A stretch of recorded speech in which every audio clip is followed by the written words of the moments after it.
Hi hello welcome back to Rao's and films. ఈ రోజు topic లో భాగంగా బైసన్ సినిమా, మారి సెల్వరాజ్ అండ్ ధ్రువ్ యాక్టర్ గా వచ్చే సినిమా. దాని గురించి మాట్లాడడానికి నాతో పాటు సుబ్రాజ్ గారు ఉన్నారు. సుబ్రాజ్ గారు, మీరు చూసారు కదా బైసన్ సినిమా మీకు ఓవరాల్ ఎక్స్పీరియన్స్ మీకు ఏమనిపించింది? అందులో మీకు బాగా నచ్చిన అంశాలు ఏంటి? దాని గురించి కొంచెం మాట్లాడుకుందాం. సినిమా నాకైతే చాలా బాగా నచ్చింది అండి, టెక్నికల్ ఆస్పెక్ట్స్ లో స్టోరీ కూడా ఫస్ట్ హాఫ్ ఆల్మోస్ట్ ఎంగేజింగ్ గా ఉంటుంది. సెకండ్ హాఫ్ లో నాకు తెలిసి మధ్యలో ఒక హాఫ్ అన్ అవర్ 40 minutes అయితే డ్రాప్ అయిపోతుంది. దానికి కారణాలు అయితే మాట్లాడుతున్నాం. ఓవరాల్ గా అయితే మూవీ బాగుంది. ఆ డైరెక్టర్ ముందు మూవీస్ లాగే ఎజెండా ఏదైతే ఉంటుందో కొంచెం ఈ క్యాస్ట్ పాలిటిక్స్ కానీ బట్ మూవీ మాత్రం టెక్నికల్ గా చాలా చాలా మంచి బాగుందని నా ఉద్దేశం. నేను కూడా చూసాను కదా సినిమాలో. మీరు అన్నట్టు మారి సెల్వరాజ్ ప్రీవియస్ మూవీస్ లో అయితే పెరుమాళ్ కావచ్చు, కర్ణన్ కావచ్చు, ఆ తర్వాత వచ్చిన రీసెంట్ గా మామన్న సినిమా కావచ్చు, ఇప్పుడు వచ్చిన అన్ని సినిమాల్లో కూడా అతను బేసికల్ గా వాజీ సినిమా కూడా వచ్చింది. ఆ సినిమా కూడా వాజీ సినిమా కూడా అంటే ఈ సినిమాల్లో బేసికల్ గా అతను కొంచెం అతని లైఫ్ లో నుంచి అతను ఎక్స్ప్లెయిన్ చేసిన మూమెంట్స్ ఎక్కువగా సినిమాల్లో పోర్ట్రేట్ చేయడానికి ఎక్కువగా ప్రయత్నం చేసినట్టు అనిపిస్తుంది. కాకపోతే మోర్ ఈ సినిమా వరకు వచ్చేసరికి మీరు అన్నట్టు 2 వర్గాలు అదంతా ఉన్నప్పటికీ ఇంకొకటి ఏంటంటే స్పోర్ట్స్ డ్రామాని దీంట్లోకి తీసుకురావడం అనేది స్పోర్ట్స్ డ్రామా బాగుందండి.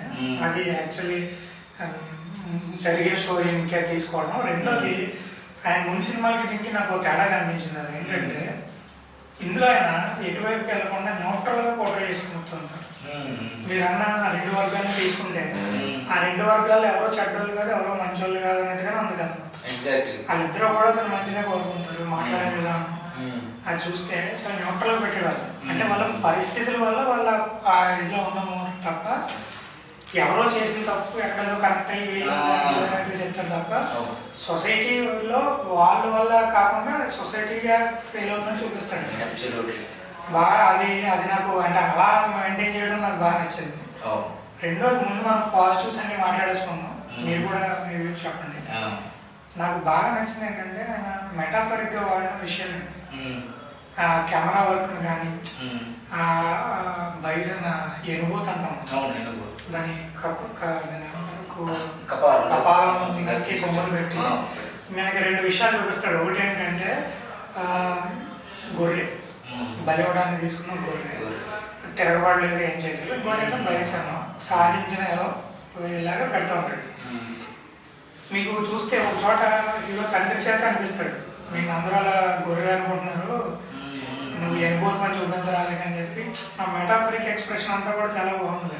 అవునంటే నీలో టాలెంట్ లేదు, నువ్వు వాళ్ళు ఏం చెప్తున్నాడు కాదు, నీలో క్లియర్ ఉందని చెప్పడానికి నువ్వు అనేవాడు తిరగబడేవాడివే కానీ జస్ట్ ఎవరో చెప్పి చేసేది కాదని చెప్పే ఒక మీరు అన్నట్టు ఆ ఎలిమెంట్స్ చాలా బాగుంటాయి సినిమాలో. ఇంకొకటి మీకు సినిమాటోగ్రఫీ ఎలా అనిపించిందండి? సినిమాటోగ్రఫీ నాకు తెలిసిందో నీ మధ్యకాలంలో చూసినట్లు బెస్ట్ సినిమాటోగ్రఫీ అండి. అంటే మీరు చూస్తే ఫ్రేమింగ్లు కావచ్చు, అప్పుడు 2 అమ్మాయిలు మాట్లాడుకుంటారు లవ్ స్టోరీ గురించి, ఎప్పుడే ఫ్యామిలీ పడ్డారు, ఎంత బాగా కంపోజ్ చేస్తారంటే ఫ్రేమ్ కరెక్ట్ గా వాళ్ళిద్దరు మాట్లాడుకుంటుంటే బ్యాక్ షాట్ పడుతుంది, వెనకాల నుంచి 2 అబ్బాయిలు వచ్చి చిన్నపిల్లలు వచ్చి చిన్నప్పుడు ఎప్పుడు ప్రేమ పడ్డాయి జమ చేస్తారు. పొలాల్లో నుంచి చిన్న ఇది ఉంటుంది కదా, వాళ్ళ సిస్టర్ చెప్పేసి క్యాప్టెన్ ఇది కాకపోతే నేను దూకేస్తాను దాన్ని ఒక విధంగా చూపిస్తాడు మేజ్ లో. పెద్ద అంటే ఆడంత డెస్పరేట్ డెసిషన్ తీసుకున్నాడు. అతను కూడా ఇండియా కోసం ఆడుతున్నవాడే, కాకపోతే నాకంటే కొంత టాలెంటెడ్ ఉన్నాడు, సో ప్లీజ్ కన్సిడర్ హిమ్ అనేది అతను తనగా చెప్పే ఉద్దేశం. కాన్ఫిడెన్స్ చెప్పే రూల్స్ ని చాలా కరెక్ట్ గా కొన్నాడు. సిమెట్రీ అప్పుడు అందులో కబడ్డీ ప్లేయర్ చంపేసినప్పుడు పడేసుకుంటే ఒక సిమెట్రీలో స్టాన్లీ క్యూబ్రిక్ మూవీస్ లో ఉన్నట్టు ఉన్నది ఫ్రేమింగ్ కానీ. వాళ్ళ తండ్రి కన్విన్స్ అవ్వకపోతే వాళ్ళ అక్క ఒక చోట వదిలేనన్నా ఆయన హ్యాపీగా బతుకుని నేను ఎలాగ మధ్యలో ఉండిపోయాం మనం అని చెప్పగా నేను కెమెరా ఇటు కటకటాల్లో చూపిస్తుంది. అంటే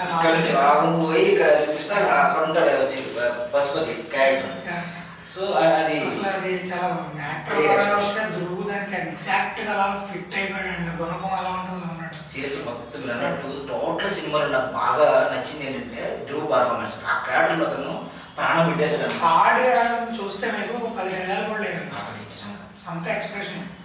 ఎక్కడో 2-3 సార్లు మాట్లాడుతూ చూసాను. ఎక్కడ కూడా అతను కెమెరా డైరెక్ట్ చూసి డైలాగ్స్ ఏమి ఉండవండి. ఎందుకంటే అతను ఎంత ఇంటెన్స్ ఉన్న పాత్ర, ఎంత స్ట్రగుల్, ఇంకా లోపల బాధలు మోస్తున్న క్యారెక్టర్ అది. అతను పోరాటం అంతా కూడా, అతను టార్గెట్ అంతా కూడా కబడ్డీ ఆడాలి, నెక్స్ట్ లెవెల్కి వెళ్ళాలి, పైకి వెళ్ళాలి, ఇదంతా దాటుకుని వెళ్ళాలని అతని ప్రయత్నం. అందుకని ఎక్కడ కూడా డైరెక్ట్గా కెమెరా చూసి ఇది పెద్ద పెద్ద డైలాగ్ చెప్పేసినట్టు కాకుండా అక్కడ చాలా ఆర్గానిక్గా ఉంటుంది. అది సినిమాటోగ్రాఫర్ సింక్ అయిపోయారండి అలా, చాలా టెక్నికల్ స్ట్రాంగ్. ఇంకోటి మ్యూజిక్ డైరెక్టర్ చూస్తే మీకు ఎక్కడ సౌండ్ ఇప్పుడు మన కమర్షియల్ సినిమాలో ఉన్నట్టుగా ఏవీ సౌండ్ ఉండదు. ఎంత పెద్ద ప్లే జరుగుతా ఉన్నా కూడా అక్కడ ఈవెన్ కబడ్డీ మ్యాచ్లు కూడా చిన్న బీట్ మనకు కరెక్ట్ అవుతుంటుంది. కరెక్ట్గా కెమెరా, మ్యూజిక్, ఎడిటింగ్, డైరెక్షన్, యాక్టర్లు అలా సెట్ అయ్యారు. అంటే ఇవన్నీ పాజిటివ్స్ మనం మాట్లాడుకుంటే ఆ రా కంటెంట్ ఆ టైం మీరు అన్నట్టు 1994లో బేసికల్గా అప్పుడు ఏషియన్ గేమ్స్కి మన ఇండియా తరఫున వెళ్ళిన టీం ఎవరైతే ఉన్నారో తమిళనాడు నుంచి 2 ప్లేయర్లు ఉన్నారు. ఆ తమిళ ప్లేయర్లు 2 ప్లేయర్లు ఇక్కడ మనకి ఇక్కడ హీరో ధ్రువుని క్యారెక్టర్ పెట్టి అది భలే జస్టిఫై చేసుకున్నాడు. పాకిస్తాన్ మ్యాచ్ రావడం మళ్ళీ జరగడం జరిగింది. ఆ టైంకి బాగా కరెక్ట్ చేశాడు ఆ పాయింట్ని కూడా. ముఖ్యంగా అతనుకున్న ఆ టైం లైన్లో ఆ ఊరికి సంబంధించిన ఏదైతే 2 ఊళ్ళు ఉన్నాయో, వనిత సంథింగ్, అది సంథింగ్ ఊరి పేరు ఉంటాయి, ఊరి పేర్లు అవి. ఆ 2 ఊళ్ళలో నుంచి మనుషులు 2 వర్గాలు. బేసికల్గా కాస్టిజం అనేది సింబాలిక్గా చెప్తారు, దాన్ని చెప్పకపోయినా 2 వర్గాలు.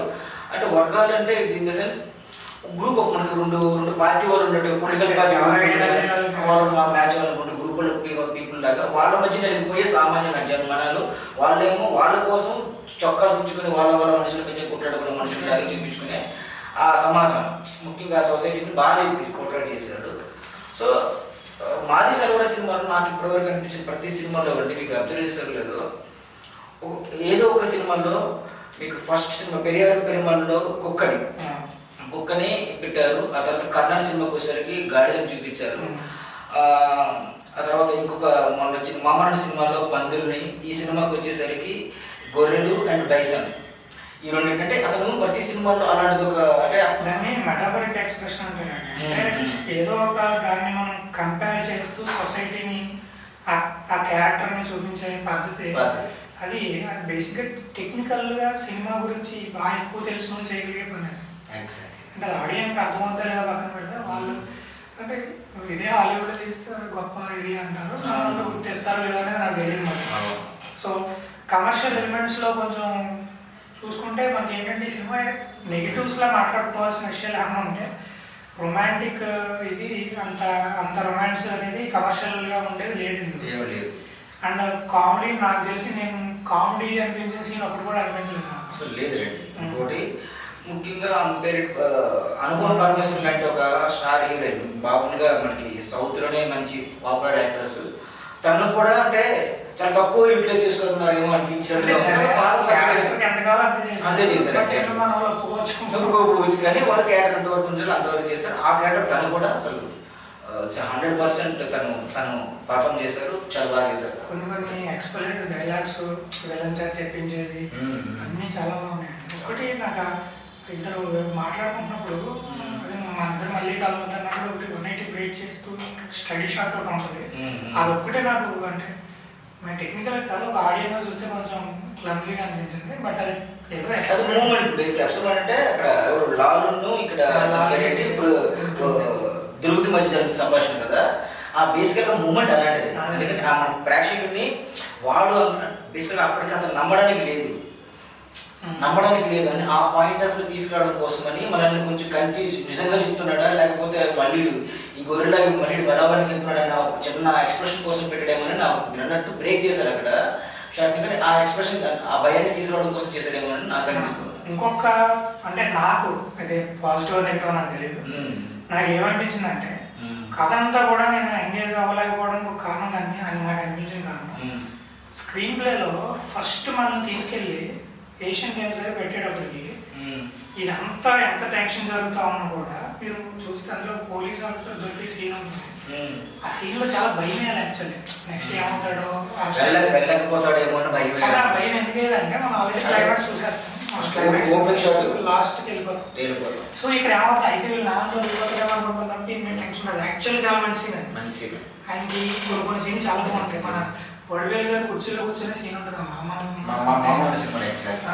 కొన్ని బాగా తీస్తాడు.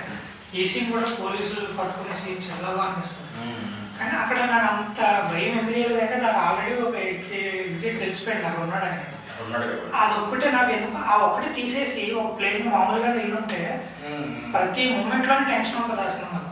అంటే నెక్స్ట్ ఏముంటుంది అది కొంచెం బాగుంది ఒపీనియన్ అంటే అది కరెక్ట్ నాకు తెలియదు. నాకు కూడా మీరు అన్నట్టు ఫస్ట్ హాఫ్ లో ఆ ఊళ్ళో గొడవలు రిపీటెడ్ సీన్స్ చాలా ఎక్కువ ఉంటాయి. అంటే ఒకటే అవే రిపీటెడ్ గా సీన్స్ ఎక్కువ అనిపిస్తాయి.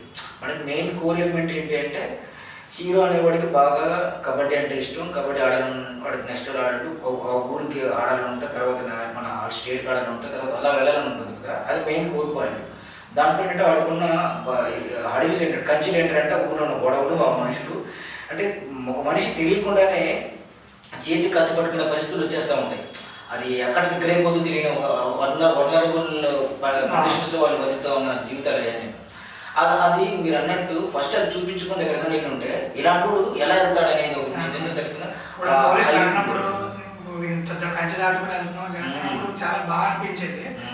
అది తెలియడం వల్ల ఏమో మరి అది ఎందుకు ప్రతి స్థాయిలోని తను ఎక్కడో అణచివేయబడ్డాడని చూపించారో మరి ఏంటని తెలియదు. బట్ ఒకటి కొంచెం వెనక్కి పెట్టుంటే అట్లీస్ట్ ఎక్కడ ఆపేసి ఉన్నా బాగుండేదంటే డైరెక్ట్ సెలక్షన్ మీద రిజెక్ట్ అయ్యే పాయింట్ దగ్గర చూపించినా మనకి అనేది ఒక్కటే నాకు అనిపించిన పాయింట్. మిగిలినంతా కూడా అంటే మనకంటే ఎక్కువ తెలిసే ఉంటుంది.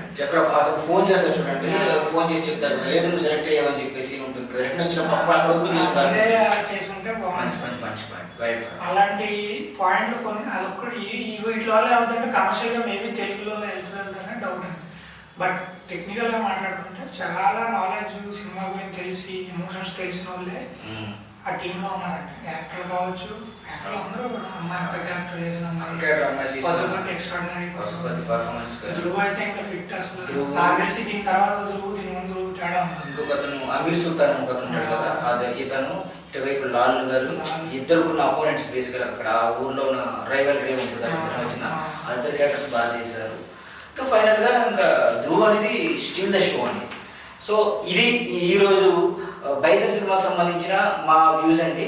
సో మీరు కూడా బైసన్ సినిమా చూసుంటే మీ కామెంట్స్ కూడా కామెంట్ బాక్స్ లో షేర్ చేసుకోండి. Keep watching Rawson films. Like, share, subscribe Rawson films. Thank you.